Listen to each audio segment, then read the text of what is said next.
Good morning. Welcome back to Carl's Off the Grid. This morning, I'm going to address a topic that I never thought about when I considered building a cabin out in the wilderness. And I'm going to bring this up on this episode because for any of you that are considering putting up a place, this is an essential thing for you to know about. And that is the effects of living with the animals. When I first bought this place, my family got such a thrill out of watching the deer and the beauty and everything that God created here for us on this world. And one of the things that I've really been soft-hearted towards and I love watching is the bears. But my attitude is changing. We are button heads big time. Let me show you some of the presents that the bears give me living out here in the woods. All right, this is the first survival shelter or tree stand, if that's what you want to call it, for deer hunting that I built up here. I have a wood burning stove up in there, and it's nice and warm and cozy during the hunting season. When I didn't have the cabin up, often I would spend time, sleeping out here in the woods in this because I'm up off the ground. I didn't have to worry about mosquitoes as much or rain or water or anything. But over the years, take a look at these support beams. See all these missing pieces? You know what that is? And this is pretty high. I'm just under 6 foot tall, and you can see how high this damage is. That's bears. I don't know what the heck it is about pressure treated lumber, but they love chewing on it. So on this one, they've just about got this beam completely ripped through. I'm gonna have to replace this. I'll show you some more of the presents that they left me.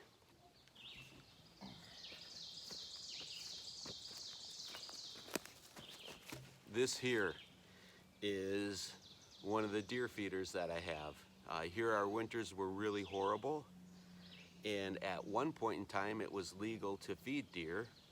So I put this in years ago. This white piece gets buried down, that's about 3 feet into the ground. And so this would be level with the earth, and the deer come in, they stick their head inside this Y fitting here, and they eat whatever corn or any type of feed that I had inside this tube, and that's how they would get some of their nutrition. Well, I don't know if you can see all the scratches here. This is all teeth marks and scratches from the bear, and they are so strong that they just bear hug this and rip it right out of the ground. This is a yearly thing that these critters, they're just looking, they're so curious. They're gonna get into your stuff. They're just looking for food wherever they can find it. The third little gift. Now I realize this isn't all damage yet, but it's in the brewing. I don't think the camera can pick it up, but right here I've got, yeah, it's having a hard time picking it up. There's a big smudge of a bear paw on my back door, and down on the frame you can see here's the mud from one pad, and here's mud from another pad where the bear got up, and he was just taking a peek inside the cabin to see what I was up to. I don't know, maybe he wanted me to come out and play. And even the little guys want to get in on it.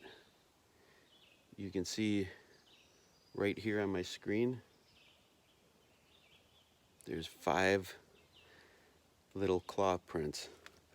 I don't know how it got up there, but a bear cub must have been a marathon jumper or something at one time. Jumped all the way up there. That's above my chest level, and grabbed my screen and pulled the screen off. Take a look at what happened on the porch. This one's really good. Can you see it? This right here is the pad of a foot, and each one of these dots here are toes. And here is the back foot, smudged right through here, a couple of toes, and it spun, and it continued to walk my handrail where all this mud is here, down, jumped down, and then came over to this handrail where it decided it was a good idea to stand on the handrail and to walk the balance beam once again around the side, and then jump off in between the house and the garage. Now, I'm going to take you out in the woods to one more of the shelters that I have built out here. And this is going to be probably the worst damage that I've experienced so far. I've got maybe about $700 or $800 totally invested in this shelter, and the bears completely went up to it and ripped the roof off of it. Why? I don't know. Let me get out of the sunlight here. There, that's better. There's no feed, no food, no trash, no anything left inside these shelters. They're put up way high in the air so that I can observe nature without disturbing it. There's no reason at all why these cute little buggers would need to get in there, but they did. So I'll take you and I'll show you this shelter. And what they did is they ripped the roof off, and I had an asphalt roof on this one, and I went up to check on it this morning to just keep an eye on how things are going on around here. And I was shocked. I opened up my door to get into it, and the whole inside of this thing is solid mold. And it's wrecked. I don't know what I'm going to do to get the mold out. But before anybody uses this anymore, we're going to have to do a little bit of in-house cleaning. The carpet is trash, so it's kind of a shame. My kids really like coming and out here in the woods and spending time in the shelter. There's a lot of really cool video and footage that we get, the wildlife from here, and that's going to be gone now unless we can figure out a different way to attach a roof. So, all right, let's go take a look at this one. Okay, so this is going to be hard to see from down here, so I'm going to zoom in, and I don't know if you can tell, but if you look at that upper right hand corner, you can see where they tore off the shingles, and all that's left is the black tar paper, and even that is ripped.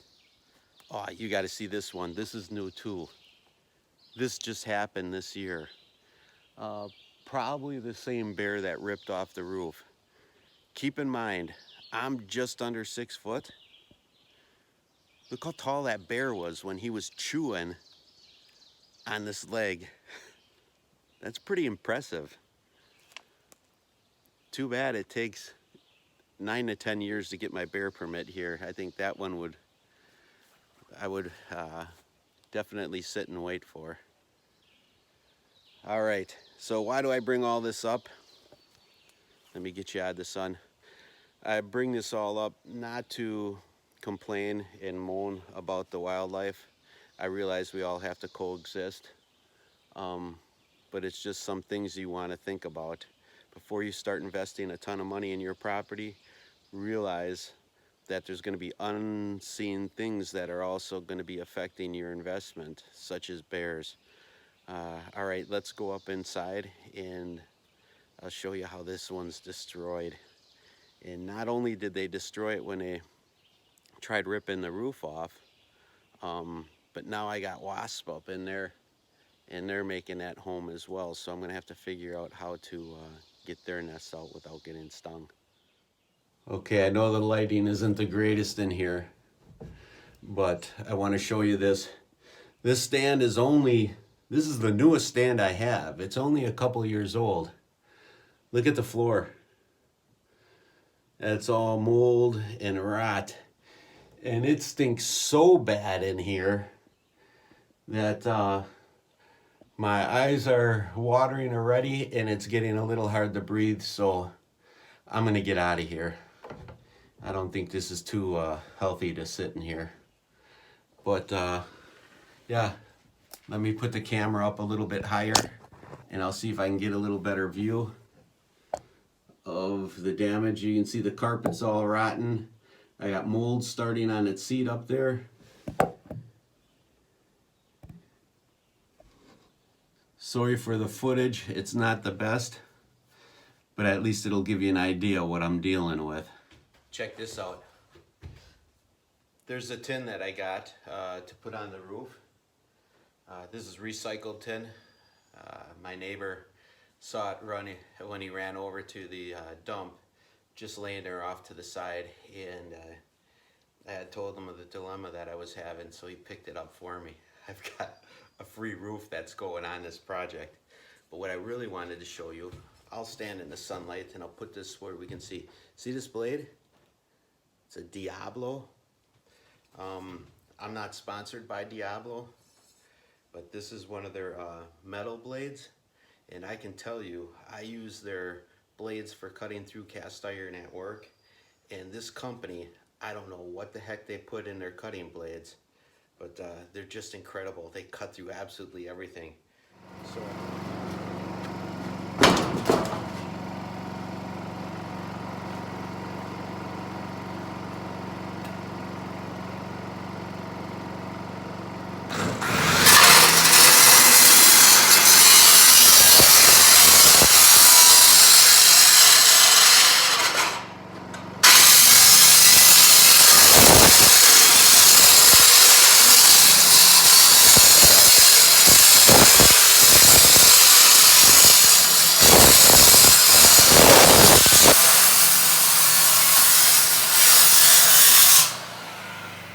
You probably wouldn't realize this, but, excuse me, mosquito in the mouth. I am definitely terrified of heights. And you can see I'm way up on top of this tree stand. We're probably, the base of it's at 16 foot. And then I've got 8-foot ceilings in it. So do the math, I'm up there pretty good. So here's the old asphalt roofing that we had on there. And what I'm gonna be doing is I brought this tin up here. We're gonna be switching over to a tin roof. Tin's gonna be so much better. The snow's gonna slide right off of it, and it'll be much easier. On the tree stand, it'll be a much lighter roof as well. So I just wanted to give you a glimpse of this before I go ahead and screw everything in, because once I start doing the actual work, I'm putting this camera down because, like I said, I'm terrified.